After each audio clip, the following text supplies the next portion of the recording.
पाठ 8 धर्म की झांकी अ ग्लिम्स ऑफ मोरालिटी। पाठ परिचय चैप्टर इंट्रोडक्शन। प्रस्तुत पाठ में गांधी जी ने बताया है कि धर्म ने उनके जीवन को किस प्रकार प्रभावित किया है। उन्होंने यह भी बताया है कि सर्वधर्म समभाव की भावना गांधी जी के मन में किस प्रकार पैदा हुई। उन्होंने सत्य को किस प्रकार महिमा मंडित किया है। आइए महात्मा गांधी की आत्मकथा से लिए गए अंश को पढ़ें और धर्म के विषय में उनके विचार जानें। 6 या 7 साल से लेकर 16 साल की उम्र तक मैंने पढ़ाई की, पर स्कूल में कहीं भी धर्म की शिक्षा नहीं मिली। यूं कह सकते हैं कि शिक्षकों से जो आसानी से मिलना चाहिए था वह नहीं मिला। फिर भी वातावरण से कुछ न कुछ तो मिलता ही रहा। यहाँ धर्म का उदार अर्थ करना चाहिए। धर्म अर्थात आत्मबोध, आत्मज्ञान। मैं वैष्णव संप्रदाय में जन्मा था, इसलिए हवेली में जाने के प्रसंग बार बार आते थे, पर उसके प्रति श्रद्धा उत्पन्न नहीं हुई। हवेली का वैभव मुझे अच्छा नहीं लगा। हवेली में चलने वाली अनीति की बातें सुनकर मन उसके प्रति उदासीन बन गया। वहां से मुझे कुछ भी न मिला। पर जो हवेली से न मिला वह मुझे अपनी धाएं रंभा से मिला। रंभा हमारे परिवार की पुरानी नौकरानी थी। उसका प्रेम मुझे आज भी याद है। मुझे भूत प्रेत आदि से डर लगता था। रंभा ने मुझे समझाया कि इसकी दवा राम नाम है।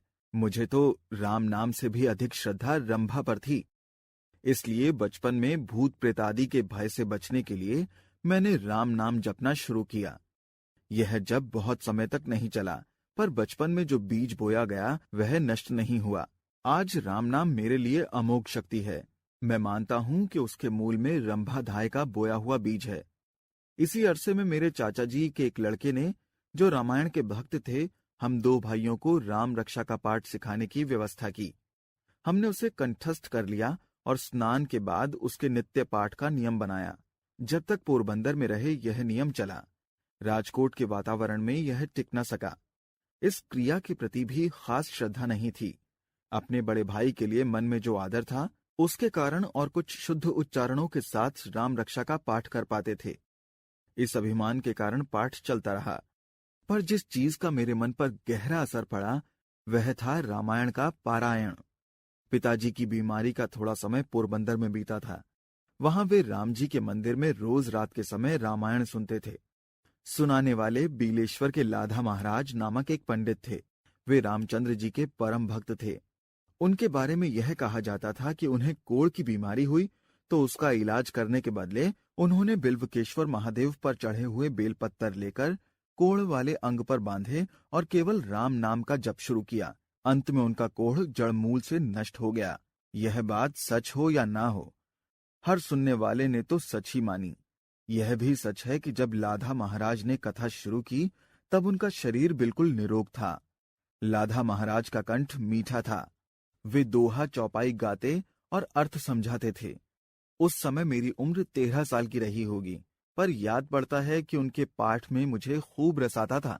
यह रामायण श्रवण रामायण के प्रति मेरे अत्यधिक प्रेम की बुनियाद है। आज मैं तुलसीदास की रामायण को भक्ति मार्ग का सर्वोत्तम ग्रंथ मानता हूँ। कुछ महीनों बाद हम राजकोट आए। वहां रामायण का पाठ नहीं होता था। एकादशी के दिन भागवत जरूर पढ़ी जाती थी। मैं कभी कभी उसे सुनने बैठता था, पर भट्टी जी रस उत्पन्न नहीं कर सके। आज मैं यह देख सकता हूँ कि भागवत एक ऐसा ग्रंथ है जिसके पाठ से धर्म रस उत्पन्न किया जा सकता है। मैंने तो उसे गुजराती में बड़े चाव से पढ़ा है, लेकिन 21 दिन के अपने उपवास काल में भारत भूषण पंडित मदन मोहन मालवीय जी के शुभ मुख से मूल संस्कृत के कुछ अंश जब सुने तो ख्याल हुआ कि बचपन में उनके समान भगवत भक्त के मुंह से भागवत सुनी होती तो उस पर उसी उम्र में मेरा गाढ़ा प्रेम हो जाता। बचपन में पड़े हुए शुभ अशुभ संस्कार बहुत गहरी जड़ें जमाते हैं। इसे मैं खूब अनुभव करता हूँ और उस कारण उस उम्र में मुझे कई उत्तम ग्रंथ सुनने का लाभ नहीं मिला, सो अब अखरता है। राजकोट में मुझे अनायास ही सब संप्रदायों के प्रति समान भाव रखने की शिक्षा मिली। मैंने हिंदू धर्म के प्रत्येक संप्रदाय का आदर करना सीखा, क्योंकि माता पिता वैष्णव मंदिर में, शिवालय में और राम मंदिर में भी जाते और भाइयों को भी साथ ले जाते या भेजते थे। फिर पिताजी के पास जैन धर्माचार्यों में से भी कोई न कोई हमेशा आते रहते थे। पिताजी उन्हें भिक्षा भी देते थे। वे पिताजी के साथ धर्म और व्यवहार की बातें किया करते थे। इसके सिवा पिताजी के मुसलमान और पारसी मित्र भी थे। वे अपने अपने धर्म की चर्चा करते और पिताजी उनकी बातें सम्मान पूर्वक और अक्सर धैर्य पूर्वक सुना करते थे। ऐसी चर्चा के समय मैं अक्सर हाजिर रहता था। इस सारे वातावरण का प्रभाव मुझ पर यह पड़ा कि मुझमें सब धर्मों के लिए समान भाव पैदा हो गया। यद्यपि दूसरे धर्मों के प्रति समभाव जागा, फिर भी यह नहीं कहा जा सकता कि मुझमें ईश्वर के प्रति आस्था थी। इन्हीं दिनों पिताजी के पुस्तक संग्रह में से मनुस्मृति का भाषांतर मेरे हाथ में आया। उसमें संसार की उत्पत्ति आदि की बातें पढ़ी। उन पर श्रद्धा नहीं जमी, उल्टे थोड़ी नास्तिकता ही पैदा हुई। मेरे दूसरे चाचा जी के लड़के की, जो अभी जीवित हैं, बुद्धि पर मुझे विश्वास था। मैंने अपनी शंकाएं उनके सामने रखीं, पर वे मेरा समाधान न कर सके। उन्होंने मुझे उत्तर दिया, सयाने होने पर ऐसे प्रश्नों के उत्तर तुम खुद दे सकोगे। बालकों को ऐसे प्रश्न नहीं पूछने चाहिए। मैं चुप रहा, मन को शांति नहीं मिली। मनुस्मृति के खाद्य विषयक प्रकरण में और दूसरे प्रकरणों में भी मैंने वर्तमान प्रथा का विरोध पाया। इस शंका का उत्तर भी मुझे लगभग ऊपर के जैसा ही मिला। मैंने यह सोचकर अपने मन को समझा लिया कि किसी दिन बुद्धि खुलेगी, अधिक पढ़ूंगा और समझूंगा। उस समय मनुस्मृति को पढ़कर मैं अहिंसा तो सीख ही न सका। मांसाहार की चर्चा हो चुकी है, उसे मनुस्मृति का समर्थन मिला। यह भी ख्याल हुआ कि सप्रादि और खटमल आदि को मारना नीति है। मुझे याद है कि उस समय मैंने धर्म समझकर खटमल आदि का नाश किया था, पर एक चीज ने मन में जड़ जमा ली। यह संसार नीति पर टिका हुआ है। नीति मात्र का समावेश सत्य में है। सत्य को तो खोजना ही होगा। दिन पर दिन सत्य की महिमा मेरे निकट बढ़ती गई। सत्य की व्याख्या विस्मृत होती गई और अभी भी हो रही है।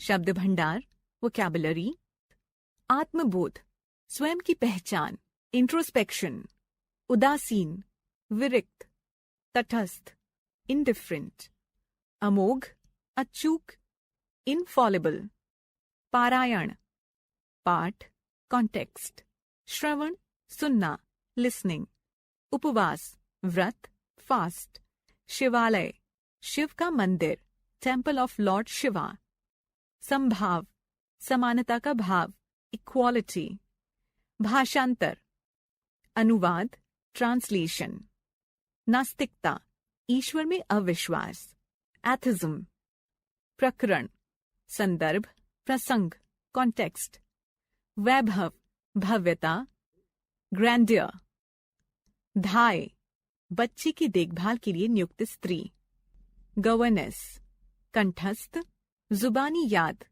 क्रैम्प्ड, निरोग, स्वस्थ, हेल्दी, बुनियाद, नींव, बेस, अनायास, अचानक, सडनली, धर्माचार्य, धर्म का उपदेश देने वाले, आस्था, श्रद्धा, फेथ, उत्पत्ति, निर्माण, क्रिएशन, खाद्य, खाने व न खाने योग्य, ईटेबल एंड नॉन